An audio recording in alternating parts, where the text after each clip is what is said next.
Hello, good morning. I'd like to welcome you to the annual meeting of the UK Metric Association. A special word of welcome to those of our guests who haven't yet joined the association. If you'd like to, please do feel free. And you'll find us on ukma.org.uk. Right, before I introduce the next topic, can I quickly say that there is an official parliamentary petition that's got just under 3,000 signatures urging the government not to legislate on imperial-only measurements. I thought that you should all be aware of that, and there's something we should promote and try to get more signatures. I'll post that in the chat for you, and you'll be able to link to it. Okay. All right. So onto my presentation now. So this is my presentation on imperial residuals. So while I mentioned this, there are some industry standards or conventions where imperial measurements are used,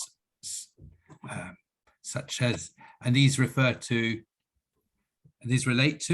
official imperial usage, international agreement, product descriptions, and imperial conventions. Sorry about that. I put conversions by mistake. So you may know that official imperial usage in this country relates to road signage, where we use miles, fractions of miles, yards, feet and inches. Doorstep milk bottles. We don't have many of those these days because most milk is bought in supermarket. But if you have your milk delivered to your door in bottles, they'll be in pint-sized bottles. And draft beer and cider are served in pints in bars and pubs, wherever else draft beer and cider is sold. For international agreement, we've got have a convention of using feet for flight altitude, even though some countries use meters. We've got the nautical miles, where one international nautical mile is exactly 1,852 meters. And we measure marine speeds for ships, etc., in knots, nautical miles per hour. Gold and other precious metals are sold in troy ounces, and then we also use barrels of oil. Oil is priced in barrels of oil. So I'm telling you the common areas where we still have these imperial residuals, either by convention, international agreement, or domestic law. So in product descriptions, we have a lot of conventions.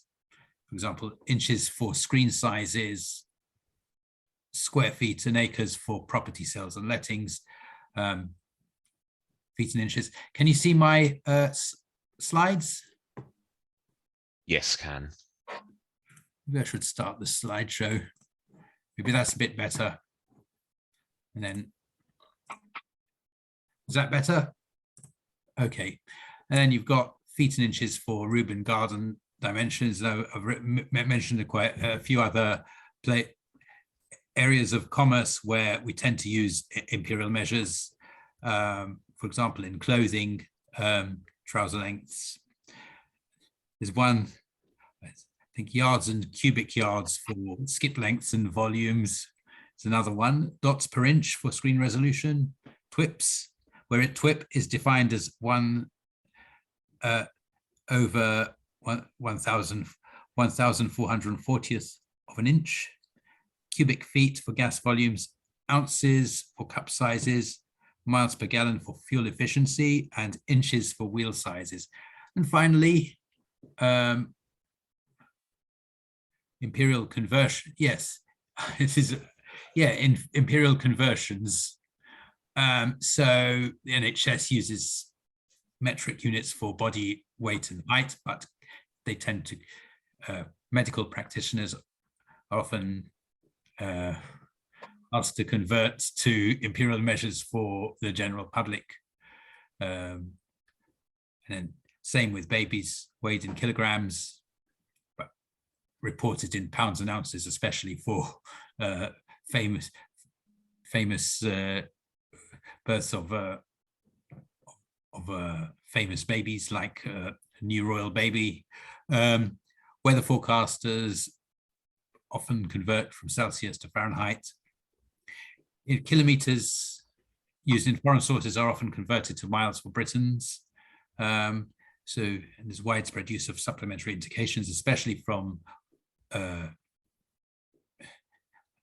for products from the United States, where it's a mandatory requirement, at least according to New York law, I think, and I think still at the federal level. Restriction signs show meters and feet and inches. Commercial maps showing metric and imperial scales. We've still got a lot of dual measuring equipment and conversions in software and on websites. So these are common imperial residuals that I have identified. You might be able to identify a lot more. One thing I would say is that when I've been on holiday to some other places that are regarded as metric countries like Australia and the United Arab Emirates, I have actually found a few minor exceptions, imperial residuals, but in an otherwise predominantly metric country where everything else is metric. I think the priority for us should be to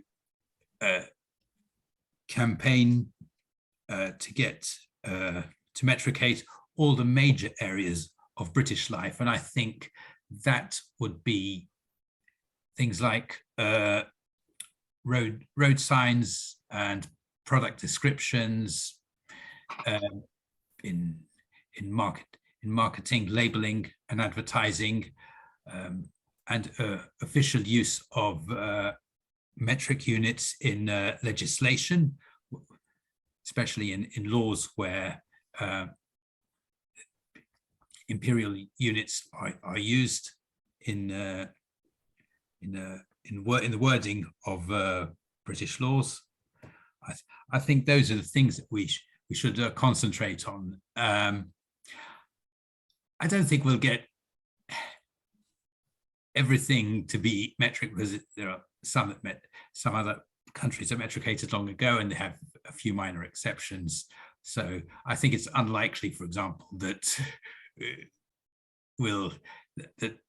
pubs will cease to sell pints of beer and cider. There may be some very minor exceptions, but I think this would be a small price to pay for the larger objective. But I think we need to concentrate on the main areas.